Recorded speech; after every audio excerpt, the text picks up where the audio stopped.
대부분의 사람들은 희망이라는 것을 가지고 살아갑니다. 그것이 크든 작든 그 희망을 기대함으로 하루의 삶을 견디며 우린 살아갑니다. 예를 들어 설명해 보자면, 제가 중학교였는지 고등학교 때였는지는 정확히 기억이 안 나는데, 그 월화수목금 중 하루의 그 시간표가 1교시 수학, 2교시 문학, 3교시 문학, 4교시 영어, 이런 시간표였습니다. 여러분, 이런 시간표가 있는 날에는 제가 학교를 가고 싶을까요? 가기 싫을까요? 사실 이 질문 자체가 틀려먹은 질문입니다. 학교는 원래 가기 싫은 곳입니다. 네, 학교는 그냥 가기 싫은데 이런 시간표는 그냥 더 가기 싫어요. 1교시 수학, 2교시 문학, 3교시 문학, 4교시 영어, 최악입니다. 이런 그 시간표는 정말 가기 싫은데, 원래 가기 싫은 학교를 1, 2, 3, 4교시에 이런 고난의 시간표를 허락하면서 더 가기 싫게 만듭니다. 학교는. 그런데 이런 말도 안 되는 예수님의 고난중환과도 같은 1, 2, 3, 4교시를 견디게 해준 놀라운 오아시스 같은 어떤 그런 존재가 있었습니다. 그게 뭐였냐면은 바로 5교시에 있는 체육이라는 존재였습니다. 체육을 좋아하시는 선생님들이라면, 학생들이라면 공감하시겠지만 5교시 체육은 다릅니다. 1교시 체육과 2교시 체육과 3교시 체육과 4교시 체육과 비교할 수 없고 범접할 수 없는 그런 힘을 가지고 있는 게 바로 5교시 체육입니다. 왜냐하면 1교시 체육이면 옷 갈아입고 나가는 순간 쉬는 시간 반절이 사라져 있습니다. 그래서 축구를 못합니다. 별로. 정말입니다. 그런데 5교시 체육은 점심을 굶든지 아니면 빠르게 먹고 나가든지 그때부터 5교시 딱 시작하는 그 시간까지 축구를 맛보고 즐기고 뜯고 씹고 할 수 있는 그런 은혜의 시간이 없기 때문에 이 5교시 체육은 축복받는 그런 시간이었습니다. 저는 그래서 매 수업마다 1, 2, 3, 4교시의 그 고난 같은 어떤 그런 시간들을 이 5교시에 있을 체육 시간의 영광만을 생각하면서 저는 이 고난의 4교시 속에서도 희망을 가지고 참아낼 수가 있었습니다. 이처럼 사람은 어려운 상황과 환경 속에서도 희망이 있으면, 이 체육 시간 같은 그 희망이 있으면 그 희망을 가지고 참고 견디면서 이 삶을 살아낼 수가 있습니다. 악착같이 버텨낼 수 있습니다. 그런데 반대로 희망이 없는 사람은 어떨까요? 한국 청소년 자살률을 따로 말씀드리지 않아도 잘 알 거예요. 이 OECD 국가들 가운데 여전히 청소년 자살률은 1위를 차지하고 있습니다. 왜 수많은 청소년이 자살을 할까요? 희망이 보이지 않기 때문입니다. 가정의 불화 가운데, 친구와의 관계 가운데, 성적 가운데, 자신의 미래 가운데 그 어떠한 조그마한 희망이라고는 보이지 않으니까 스스로 목숨을 끊기까지 하는 겁니다. 희망이 아예 존재하지 않는다는 말을 우리는 절망이라고도 이야기를 합니다. 절망이라는 건 사람의 생각을 멈추고 행동할 힘조차 앗아가 버립니다. 무기력증에 빠져 살게 합니다.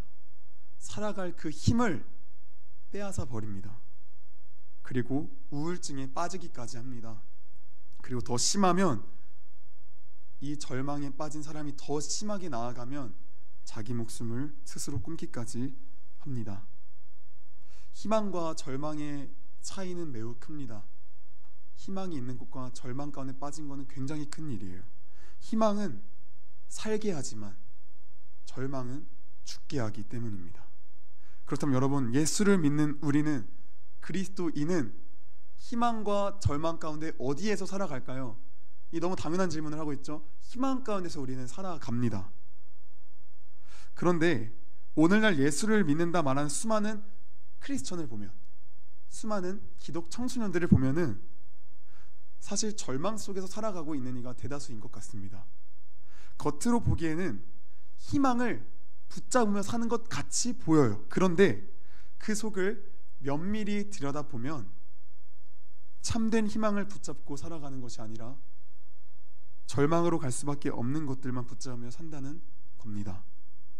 결국 많은 기독 신앙인들이 거짓 희망을 붙들며 절망 속에서 죽어가고 있다는 겁니다. 오늘 본문을 보시면 절망 속에서 죽어가고 있는 인물이 그 등장을 합니다. 바로 마리아라는 이름의 여인이에요. 마리아. 이 마리아는 오빠 나사로와 누이 마르다랑 아무 문제 없이 행복하게 잘 살던 그런 여인이었어요. 그런데 어느 날 이 행복한 가정 가운데 문제가 생긴 거예요. 어떤 문제가 생겼냐면은 오빠 나사로가 심각한 병에 갑자기 걸린 거예요. 갑자기 막 암에 걸렸다고 가정을 해보게, 암에 걸린 거예요. 오빠 나사로가 이 암으로 죽을 것 같으니까 다급해진 이 마리아와 마르다는, 이 누이는 빠르게 예수님에게 도움을 요청하기로 이 결정합니다. 이 참 웃기죠. 뭔가 아프면은 의원한테 가야 될 것 같은데 예수님에게 먼저 이야기하는 걸 보면 참 이게 재밌습니다. 이 누이들과 예수님은 원래 서로 사실 아는 사이였어요. 예수님께서 예루살렘이라는 그 동네에 오실 때마다 잠을 예루살렘에서 주무시지 않고 이 마리아와 마르다와 나사로가 살고 있는 베단이라는 이 동네에서 주무셨기 때문에 이들과 굉장히 친밀한 관계에 있었습니다. 그러다 보니 이 서로 친분이 있었고 예수님께 여러 말씀도 들었고 그리고 여러 병자를 치유하시는 것도 들었고 보았고, 이러다 보니까 예수님이 하나님의 사람이라는 것을 이 누이들은 알고 있었던 거죠. 그래서 이들이 예수님께 얼른 사람을 보내서 오빠 나사로의 상태를 알린 겁니다. 왜냐하면 예수님께서 고쳐주실 것을 아니까. 그런데 예수님의 반응이 참 이상하죠. 자신과 친분이 있고 무엇보다 사람이 죽어간다는 소식을 들었으면 이건 적어도 나사로가 있는 베다니로 즉시 뛰어가시거나 혹은 정 가기 어려운 상황이었다면은 나사로의 소식을 전한 자에게 적어도 이런 말씀 정도는 해야 돼요. 평안히 가라. 너의 믿음이 나사로를 구원하였느니라. 이런 말 정도는 해야 이제 좀 앞뒤 맥락이 좀 맞아요. 이렇게 해야 뭔가 상식적인 행동이라 생각이 되는데, 그런데 예수님의 행동을 보면 굉장히 비상식적인 어떤 행동을 취하고 있으신 거예요. 함께 요한복음 11장 6절 말씀, 이 PPT로 제가 준비했거든요. 한번 읽어볼까요? 같이 한번 읽어볼게요. 시작. 그런데 예수께서는 나사로가 앓는다는 말을 들으시고도 계시던 그곳에 이틀이나 더 머무르셨다. 아멘. 바로 가셔도 시원찮을 판에 그곳에서 그 예수님께서 지금 있는 그 자리에서 이틀이나 더 유하셨다라고 합니다. 굉장히 지금 비상식적인 행동을 그 누구도 아닌 예수님이 하고 계세요. 심지어 한술 더 뜨는 구절이 바로 뒤에 나오는데 어떤 구절이냐면 요한복음 11장 14절부터 15절 말씀 같이 읽어보겠습니다. 시작.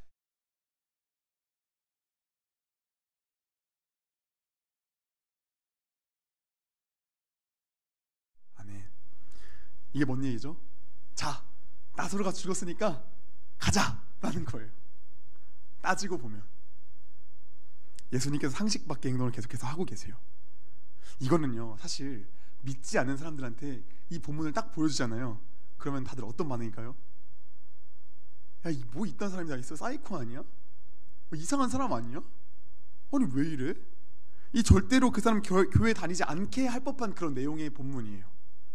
사랑이란 타이틀을 가지고 계시는 그 예수님과는 솔직히 좀 먼 이야기 같은 그런 본문이에요. 왜 예수님께서 그렇게 하신 걸까요? 자, 잠깐 화면을 전환해서 예수님께서 계시던 곳에서 걸음도 떼지 않고 거기서 가만히 계실 때, 자, 마리아의 집은 어땠을까요? 마리아, 이 나사로가 병들어 있는 그 마리아의 집은 어땠을까요? 오매불망 예수님만을 기다리고 있습니다. 마리아와 마르다는 오매불망 예수님만을 오기를 기다리고 있어요. 소식 전한 사람도 왔어요. 잘 전달했대요. 기다리고 있어요. 오실 거야. 오실 거야. 그런데 정작 예수님은 오빠 나사로가 시름시름 앓다 죽는 그 순간까지 오질 않는 거예요. 피를 토하는 그 순간까지도 오질 않는 거예요. 수명이 다는 그 순간까지도 예수님 머리털 하나 비치질 않는 거예요. 오시기만 하면 오빠가 나을 텐데, 그냥 오셔서 말 한마디만 해주시면, 일어나라라는 그 말 한마디만 해주시면 나을 텐데, 아니면 적어도 그 소식 전한 자에게 가면 나을 것이다라는 어떤 그런 말씀이라도 해주시던지, 그 말 한마디면 오빠가 나을 텐데, 그럼에도 그 예수님은 보이지도 않고 그 음성 한마디도 아예 안 들리는 거예요. 마리아의 마음이 어땠을까요? 예수님께서 오시지 않는 그 가운데 마리아와 마르다의 마음은 어땠을까요? 원망으로 가득했겠죠. 원망으로. 왜 안 오실까? 왜 안 오세요? 왜 안 오세요? 우리 오빠 죽었잖아요. 왜 안 오세요? 여러분, 이런 마리아의 모습에서 우리의 모습이 보이지 않나요? 신앙생활을 하다 보면 평탄한 것 같은 이 인생에도 느닷없이 우리의 인생 가운데 어떤 게 갑자기 불쑥 튀어나오냐면은 나사로의 문제가 튀어나와요. 나사로의 문제가 터졌을 때 그 문제는 꼭 나를 절망으로 끌고 내려가요. 우리는 그 구렁텅이 같은 절망 속에 빠졌을 때 그럼에도 어떻게든 살아보려고, 어떻게든 절망 속에서 희망을 찾아보려고, 그 조그만 그 희망을 어떻게든 붙잡으려고 금식하며 눈물 흘리며 기도도 하고 목청이 터져라 기도도 해보고, 하지만 마리아의 상황같이 예수님은 우리에게 털끝 하나 보이지 아니하시고 우리에게 응답하지 아니하시며 아무 말씀도 하지 않으시는 때가 있다는 겁니다. 이런 상황에서는 사실 주를 원망하면 안 된다라는 거를 머리로는 알아요. 그런데 입으로는 뭐가 나오죠? 원망과 불평이 그냥 자동으로 나와요. 도대체 왜 응답하지 않으시는 겁니까? 주님, 왜 나에게 이러시는 겁니까? 왜 이런 상황과 환경을 나에게 주셔서 이렇게 힘들게 하십니까? 왜 나를 이 절망의 구렁텅이에서 꺼내주질 않으시는 겁니까? 왜 이 마음은 여전히 불편합니까? 기도하면서 이 마음은 왜 여전히 평안해지지 않는 겁니까? 왜 잠잠하신 겁니까, 주님? 이라고 이야기할 때가 있다는 겁니다. 잠시 제 이야기를 하고 넘어가자면, 저희 가정은 그 아버지와 어머니에게 한 가지 특징이 있으세요. 아버지 어머니에게 한 가지 특징이 있는데, 그게 뭐냐면은 그 아버지는 토론대회 우승자와 같은 그런 어휘력을 가지고 계세요. 그리고 저희 어머니는 토론대회 방청객과 굉장히 비슷했어요. 이게 무슨 말이냐면, 이제 아버지는 일방적으로 어머니에게 다 당신 때문에 자식들이 이 모양 이 꼴이 됐다, 뭐 당신이 자식 교육을 이상하게 했다, 내가 당신 때문에 이 집에서 못 살겠다라는 일반적인 강한 주장을 펼치셨고, 어머니는 토론대회 방청객과 같이 아무 말씀도 하지 않으시고 입을 닫고 있으세요, 항상. 여러분, 사실 부부싸움이라는 건 사람이기에 있을 수 있어요. 물론 뭐 션과 정영 부부 같은 한 번도 안 싸운 적이 없다는 그런 돌연변이 같은 존재가 한 번씩은 출몰할 수 있지만, 일반적인 사람이라면 다 싸울 수밖에 없죠. 물론 지금 저는 미혼이지만 보통 보면 다 그렇더라고요. 그런데 제가 저희 부모님을 보면서 가장 많이 느낀 게 뭐냐면은, 이 부부싸움에서 가장 중요한 건 싸우고 나서 금방 화해를 하느냐 화해를 하지 않느냐, 이게 중요하더라고요. 왜 제가 이 부모님을 보면서 이런 결론을 도출하게 되었냐면, 저희 부모님은 한 번 싸우시면 물론 일반적으로 아버지가 화를 내시는 거긴 하지만, 싸움이라 말하긴 좀 그렇지만 저희 집은 아무튼 그런 일이 일어나면은 기본 세 달 가요. 기본 3달. 아무리 못해도 3달 정도는 그 분위기가 지속돼요. 3달 동안 두 분이서 필요한 말 아니면 절대 한마디도 안 하세요. 저희 아버지는 창세기적인 분이시거든요. 밥 줘, 밥 나오고 뭐해. 그런 3달 동안 두 분이서 필요한 말 한마디도 안 하세요. 아니 뭐 지금 그러면 저희 누나들이 워낙 막 애교가 많다 보니까 막 어떻게든 풀겠는데, 그 당시 땐 저희 누나들도 그렇게 그런 애교 있는 사람들이 아니었거든요. 뭐 그렇다고 제가 막 아빠 왜 그래 이런 성격은 절대 아니고, 저는 더 집에서 가만히 있거든요. 그러다 보니까 집의 분위기가 한번 부모님이 싸우고 나면은 참 많이 곱창 나더라고요. 이런 말 하면 안 되지만 참 많이 박살 나 있더라고요. 3달 동안 쭉 냉전이에요. 제가 지금도 기억하는 집에 대한 그 감각, 추억이 있어요. 뭐 추억이랄 건 없지만 어떤 기억이 있어요. 그런 거 아시죠? 그 기억을 딱 하는데 그때 냄새가 기억나고, 그때 피부에 어떤 감각이 느껴지는, 혹시 그런 거 아시나요? 그때 온도가 기억나고. 저한테 그 집에 대한 어떤 그런 감각이 있는데, 그때가 중학교 3학년 가을쯤이었어요. 그때 제가 그 요일도 기억해요. 일요일 날, 주일 날 애들하고 즐겁게 축구를 하고 집에 들어가는데 그때가 저녁 시간대였거든요. 5시, 6시쯤 그때인데 석양이 지고 있는 거예요. 저 옆을 보는데 석양이 지고 있어가지고 딱 석양을 보면서 집을 가는데 너무 이쁘더라고요. 석양을 보면서도 눈이 막 부시지가 않잖아요. 보통 석양도 막 안 부시는 그런 해가 있잖아요. 그걸 딱 보니 너무 따뜻한 거예요. 색깔도 그렇고 이 하늘도 그렇고 막 하늘도 막 이 주황 색깔로 물든 게 너무 이쁜 거예요. 그래서 참 힐링된다 하면서 딱 집에 들어갔는데 집은 너무 추운 거예요. 색깔이 참 이렇게 정반대일 수 있나? 라는 생각이 들 정도로 너무 정반대인 거예요. 석양을 볼 때는 제 마음이 되게 시끄러웠거든요. 이게 무슨 말이냐면은 이런저런 생각이 이 마음이 되게 시끄러웠어요. 막. 그런데 집에 들어가니까 제 마음이 미친 듯이 조용해지는 거예요. 그 차가운 분위기가 제 마음까지 동화가 되는 거죠. 그냥 멍해지는 거죠. 그냥 빨리 나가고 싶다 이런 생각이 드는 거죠. 제가 그때 방에서 혼자 이불을 뒤집어 쓰고 엄청나게 울었던 기억이 여전히 납니다. 저는 중학교 3학년 때 신앙이라고는 사실 없었거든요. 그 당시 때 제 낙은 주일날 엄마한테 이제 헌금 하나 받은 돈으로 PC방 가는 게 제 유일한 낙이었는데 그 정도로 제 신앙이 없었는데 참 삶이 힘드니까 이렇게 외치더라고요. 이불을 뒤집어 쓰고 울면서 하나님 살아 계시다면 제발 살려주세요. 제발 우리 가족 좀 어떻게 좀 해주세요. 제발 우리 엄마 아빠 좀 어떻게 좀 해주세요. 제가 왜 이런 집에 살아야 되죠? 이런 식으로 막 이야기를 했던 기억이 납니다. 여러분 참 불손한 가정이지만 여러분이 하나님이시라면 제 기도 들어주실 건가요? 제 기도 들어주실 건가요? 참 불손한 가정이지만 제 기도 들어주실 건가요? 중3짜리 믿음도 없는 그 꼬맹이가 그렇게 엎어져서 울면서 기도하면 좀 들어줄 법도 하지 않나요? 그런데 마리아에게 예수님이 나타나지 않으신 것처럼 저에게도 별 말씀이 없는 거예요. 너무 조용한 거예요. 이게 뭔가 약간 기대하는 거는 뭔가 울고 있으면 사랑하는 아들아 내가 너를 안다 약간 이런 어떤 막 빛이 막 전에 스포트라이트가 쫙 비춰지면서 뭐 이런 게 좀 있어야 되는데 정말 아무 일도 일어나지가 않는 거예요. 참 이때 제가 참 믿진 않았지만 그럼에도 원망스럽더라고요.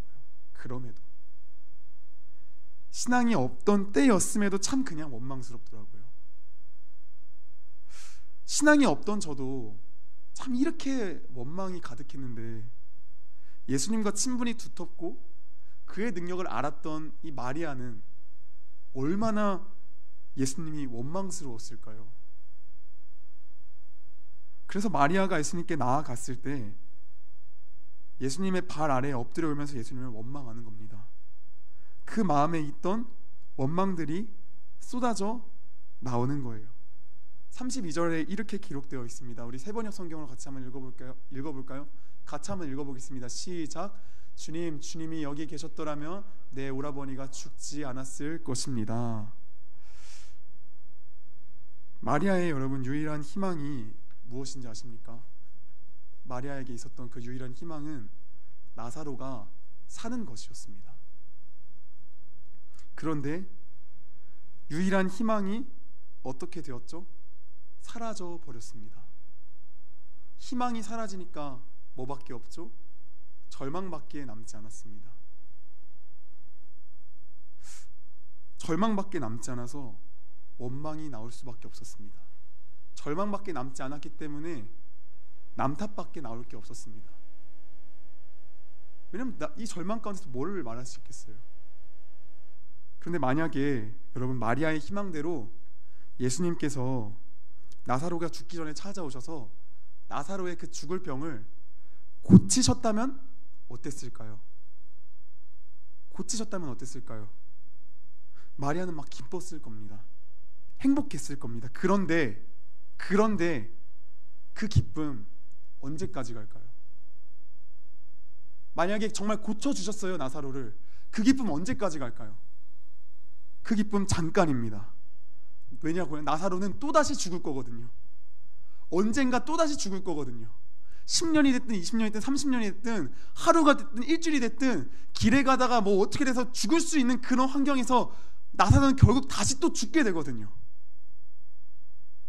그 인생 오래 살아봤자 겨우 몇십 년이에요. 결국 다시 죽는 인생이에요. 그때 마리아와 마르다는 또 어떨까요? 또 슬픔과 절망에 빠질 겁니다. 그래서 예수님께서 여러분 언제 마리아에게 찾아오셨는지 아십니까 혹시? 나사로가 살 수 있다는 그 신랄 같은 희망이 산산조각나고 박살났을 그때에 찾아오신 겁니다. 이 당시 문화관이 어땠냐면은 영혼이 3일 전까지는 그 영혼이 주변에 돌아서 이 영혼이 살아날 수 있는 확률이 어느 정도 있다라고 믿었던 게 그 당시 문화관이에요. 그런데 예수님이 이 나사로를 언제 찾아가냐면은 나사로가 죽고 나흘 뒤에 가세요. 이 사람들의 인식상에도 이 나사로는 죽을 가능성이 아예 없는 거예요. 예수님께서 그때 찾아가셨어요. 그때 그냥 살 희망이 아예 없고 그 자신의 희망과 어떤 소망이 완전 산산조각나고 부서졌을 그때에 찾아가셨어요. 왜 신랄 같은 희망이 완전 산산조각 났을 때에 찾아오셨는지 아십니까? 예수님께서 그때 찾아오신 것은 이거예요. 너희가 지금 잡고 있는 그 희망 있잖아. 그 희망, 나사로 살려달라는 그 희망 있잖아. 그거 희망이 아니야. 그거 희망인 것 같이 너희한테, 근데 그거 희망 아니야. 그 희망은 거짓된 소망이고 거짓된 희망이야. 나사로가 살려지는 거 좋지. 근데 그거 얼마 못 간다니까. 그 희망 좀 있으면 다시 절망으로 바뀐다니까. 너희의 희망은 나야. 내가 바로 영원한 생명이야. 내가 그거 보여주려고 지금 여기 온 거야. 그래서 이때 찾아오신 거예요. 이거 말씀해 주시려고. 사랑하는 여러분, 이 세상에서 많은 사람들이 희망이라 말하는 것들이 있죠. 사실 절망이라는 이름의 신기루예요. 그것들은 왜 그런지 아시나요? 사람에게는 만족감이라는 게 없을 뿐더러 우리의 삶은 굉장히 유한하거든요. 우리의 삶은 매 순간이 죽음이 우리를 기다리고 있거든요. 당장에 길 가다가 차에 치여서 죽을 수 있는 인생이 우리라는 인생입니다. 인간의 인생입니다. 죽음이 도사리고 있어요. 언제나. 그리고 언제나 만족감이 없어요. 조금만 더. 한번 예를 들어볼까요? 먼저 제가 여러분에게 질문 드립니다. 여러분, 얼마쯤 있으면 만족하실 건가요? 얼마쯤 있으면 만족하실 수 있다고 생각하시겠나요? 혹시 한번 말씀해 주시겠어요? 얼마쯤 있으면 만족하실 건가요? 200억. 네. 또 있으신가요? 또 더 있으신가요? 1조. 네. 선생님도 혹시 1조 원하시나요? 당황스러운 그런 숫자가 지금 나오고 있네요. 네. 제가 근무하는 곳에 선생님들은 농담 삼아서 100억 주면 20년 형무소 생활 할 수 있다 이런 이야기 하시더라고요. 100억이 있으면 만족이 안 되겠죠. 아까 10조와 1조라고 하시니까 당황스럽습니다. 네. 제가 최근에 그 가장 친구를 만났는데 그 친구의 이제 친한 선배가 그 증권가 쪽에서 되게 유명한 사람이에요. 근데 그 증권가 쪽에서 이제 주식 어떤 정보들을 단톡방에다 이제 공유를 하면은 이제 그 부자 사모님들과 부자 이제 회장님들이 그 주식을 이제 구매해가지고 이제 막 이유를 남기면은 그 사람한테 인센티브를 떼주는 거예요. 근데 워낙 이제 고액의 이제 그런 주식을 넣었으니까 기본이 억씩 넣는 사람들이니까 인센티브가 굉장히 세잖아요. 그러니까 이 형이 되게 막 이 친한 그 선배가 되게 막 그 상류층들이랑 되게 이게 쫀이 많이 돼 있나 봐요. 그리고 또 뭐 주식 정보를 알려주기도 하고 뭐 돈을 어떻게 굴릴지 설계를 해주기도 해가지고 돈을 되게 잘 번대요. 그런데 어느 분이 이 선배한테 이렇게 이야기했대요. 800억의 자산을 가진 분이 자신의 돈을 잘 굴려달라고 의뢰를 했나 봐요. 여러분, 800억이면 솔직히 말해서 평생을 먹고 사는데 써도 다 못 쓰고 쓰는 돈이 800억이란 돈 아닌가요? 제가 계산해 보니까 800억이면 80년 동안 하루도 안 빼먹고 260만 원씩 쓰면 가능하더라고요. 이자 안 붙는 한. 이자 붙으면 또 네, 그쵸. 80년 동안 하루도 빠짐없이 260만 원씩. 그런데 그분은요 그 돈에 만족을 못해요. 만족을 못하니까 돈을 굴려달라고 요청을 하는 거죠. 그 사람에게 희망은 무엇일까요? 800억의 자산을 가진 그분은 돈이 그분한테는 희망일 거예요. 그런데 만족감이 없는 희망이 무슨 의미가 있습니까? 그건 절망 아닐까요? 왜냐하면 10억이 내 인생의 목표예요. 10억을 딱 가졌어요. 여기서 희망을 딱 10억이 희망인 줄 알고 딱 잡았는데 갑자기 20억을 또 갖고 싶은 거예요. 희망이 또 생겨요. 또 가져요. 또 그걸 계속 가져요. 결국엔 절망밖에 안 남아요. 그건 희망이라는 탈을 쓴 절망이에요. 우리 학생들 절망하는 분 또 있죠. 성적. 그것도 마찬가지예요. 끝이 없어요. 서로 명예 다툼을 하느라 좋은 대학교를 가고 싶은 게 우리 학생들의 보통 마음인데, 왜냐하면 제 주변에 전부 다 제가 자주 쓰는 표현인데, 연세대학교 토목공학과와 홍익대학교 기계공학과를 치면은 취업률은 기계공학이 훨씬 잘 되는데 전부 다 연세대 토목공학과를 갑니다. 왜요?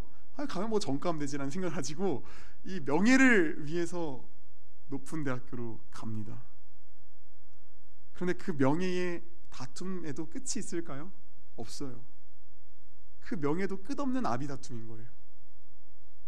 내가 연세대면은 갑자기 서울대가 출몰을 하고, 내가 서울대면 하버드가 또 출연을 하고, 내가 하버드면 또 하버드 석사가 출연을 하고, 그 다음 하버드 석사면 하버드 박사가 출연을 하고, 거기에 또 하버드 박사면 거기에 최고 권위자가 등장을 하고, 끝없는 아비다툼, 거짓된 희망입니다. 여러분, 그래서 진짜 희망이 무엇이냐면 예수 그리스도 한 분밖에 없는 거예요. 왜 이게 희망이냐면은 그분을 제외하고는 그 어느 것도 영원하지 않거든요. 이 땅의 것들은 모두 다 썩어지고 쇠화해지고 더럽혀지고 허무해집니다. 그런데 예수 그리스도 그분은 영원한 생명입니다. 그리고 그분이 가리키는 우리가 죽어서 가는 저 천국은, 그리고 나중에 이 땅에 도래할 새하늘과 새 땅은 썩어지지 않고 더럽혀지지 않고 허무하지 않은 영원한 새하늘과 새 땅이라는 거예요.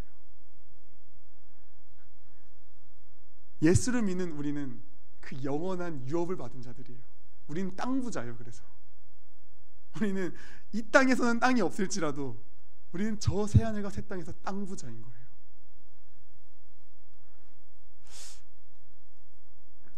예수님께서는 이 메시지를 자신이 영원한 생명임을, 이 복음을 전하기 위해서 나사로가 병들었을 때 그를 고치지 아니하시고 나사로가 죽었을 때 찾아가 그를 고치신 겁니다. 사랑하는 여러분, 여러분의 희망이 무엇입니까? 여러분의 희망이 무엇입니까? 우리의 희망이 무엇이어야 되냐면은 부활의 생명의 복음이어야만 합니다. 그리스도인에게 복음이란 부활입니다. 부활이 없는 기독교는 아무것도 아닙니다. 잠시 말씀 좀 같이 펴볼까요? 고린도전서 15장 16절 말씀 피셨나요 혹시? 네, 우리 같이 여기 한번 읽어볼까요? 시작.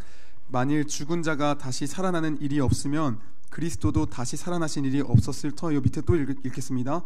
그리스도께서 다시 살아나신 일이 없으면 너희의 믿음도 떼고 너희가 여전히 죄 가운데 있을 것이요. 아멘.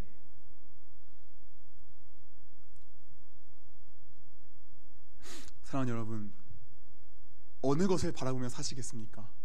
부활을 바라보며 사시겠습니까? 이 희망처럼 보이는 그 절망을 붙잡으며 살겠습니까? 어느 것들을 붙잡으며 살겠습니까? 오늘의 이 본문에 나오는 이 마리아라는 여인이 부활을 경험하고 나서 나중에는 자신의 삶을, 자신의 그 모든 것들을 예수님께 아낌없이 내어드리는 자로 살아가게 됩니다. 왜냐하면 부활이란 그런 거거든요. 부활은 죽어도 괜찮은 거예요. 죽어도 괜찮아요. 우린 다시 살아날 거니까요. 참 근데 이게 어렵죠. 삶을 살아가다 보면 참 이게 어렵죠. 그래서 우리가 뭐를 하죠? 기도하며 나아가는 겁니다. 또 말씀 한 가지 더 찾아보겠습니다. 로마서 12장 12절 말씀 같이 찾아보겠습니다. 로마서 12장 12절 말씀.